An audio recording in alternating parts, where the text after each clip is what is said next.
Hello again, this is your internet dad. I share life lessons that I have shared with my sons. There's a raft of them. Don't forget to press subscribe. They'll come out every Wednesday and Sunday, and they cover a lot of issues. Today I want to talk about gaming or gambling. The reason why I'm wearing my James Bond outfit is to give you a visual link to what you may have seen in movies. James Bond goes into the casino, he plays for a matter of hours, he comes out with a very large sum of money, probably has won a very fast car, an Aston Martin or a Ferrari to boot, and he has this gorgeous girl in tow.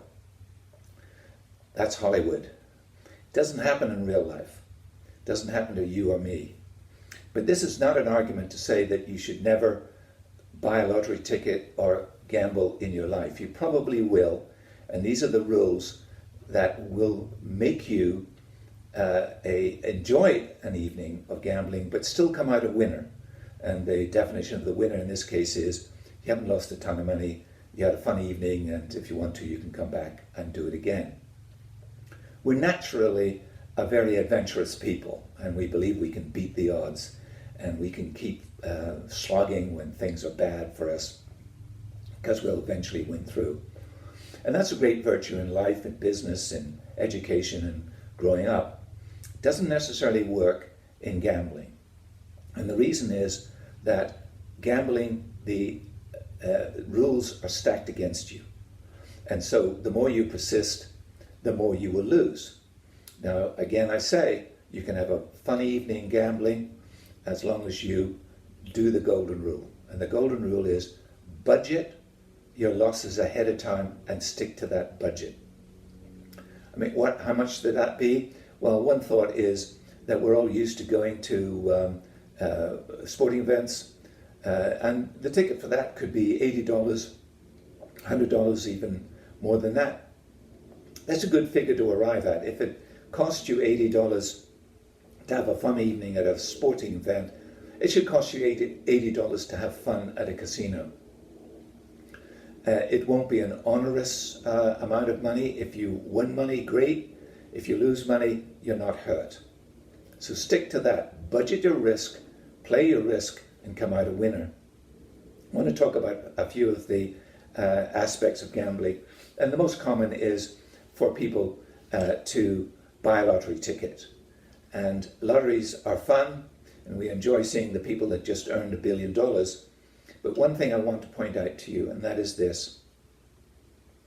If you bought a lottery ticket and the lottery only sold 100 tickets, if you bought another 9 tickets, you would have 10 in total. You would have 10% of the pool. You would have 10 times the likelihood of winning the pool. So there would be an argument there, possibly, for buying more tickets. When 1 million tickets are sold, the difference between 1 ticket and 10 is meaningless. Your chances of winning are infinitesimally small. That shouldn't stop you, if you're so inclined, to buy a lottery ticket for $2. It's the cost of a soft drink in a soda machine. You get to share your stories with your friends as to what you're going to do with all the money that you're going to win. But you know that it won't cost you more than $10, and maybe you'll try again next month. So the lottery tickets are fine as long as you stick to one. You'll find an opportunity to do online gambling, and this is dangerous because you're in your own home. Sometimes there aren't friends with you, and you can get in over your head. Again, the budget applies. Whatever you've agreed to lose that day, if you lose it, leave.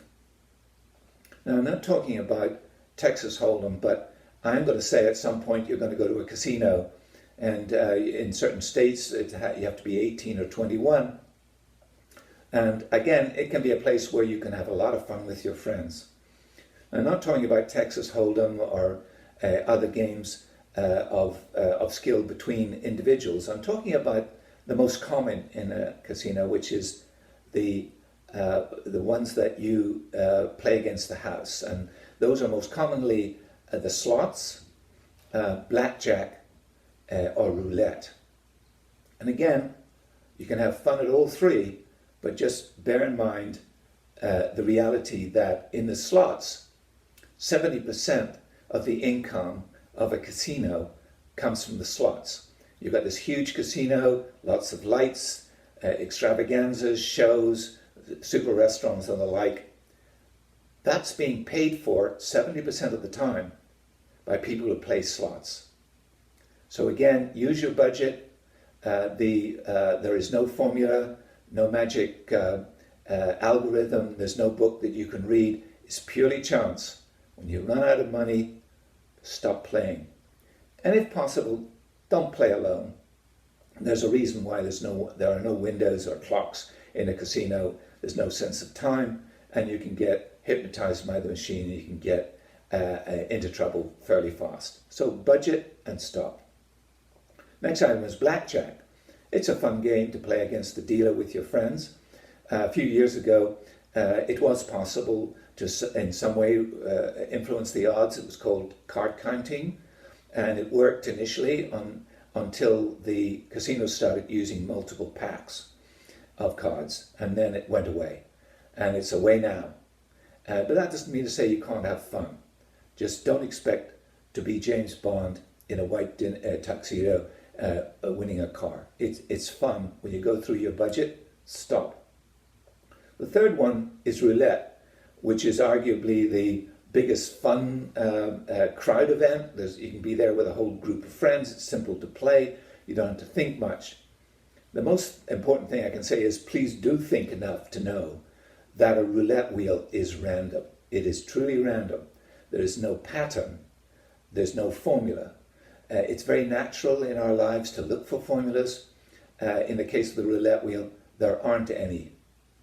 Have fun, enjoy, and then stop when you go through your resources. That's the casino, that's the slot, that's video. A couple of don'ts, which I want you to keep in mind. One, you'll very frequently be asked to join your friends on a poker game, friendly poker game. What my suggestion is that people can have as much fun winning and losing on a $5 pot as they can on a $500 pot. So don't go big, keep it small. If one of your friends loses big or wins big, it can cost you friends. So don't do it. Just keep the pot small. In terms of gambling with strangers, unless you're in a casino overlooked by the casino, is don't play for high stakes with strangers. They can mark cards in a way you would never know, and you can lose big. The other thing is, don't think that you're a genius if initially you start winning big. They may be setting you up for that, and they'll move in later to clean you out. So don't get in over your head, do your budget, and you can have fun. One thing I urge is, this is one of my more serious videos, so if you do have a friend that has a problem, or you think you have a problem, for goodness sake, show them this link, and hopefully you're going to save them from a lot of embarrassment. There are people who become addicted to gambling and ruin their lives. Don't be one of those people, and don't let your friends be one of those people. Have fun, limit your budget loss, and when you've lost your money, go home. And you'll be smiling, just like Mr. Bond was smiling when he walked out of the casino. You don't have $100,000 in winnings, you don't have an Aston Martin, and you don't have a gorgeous girl, but you're still a winner because you didn't lose big. See you next time.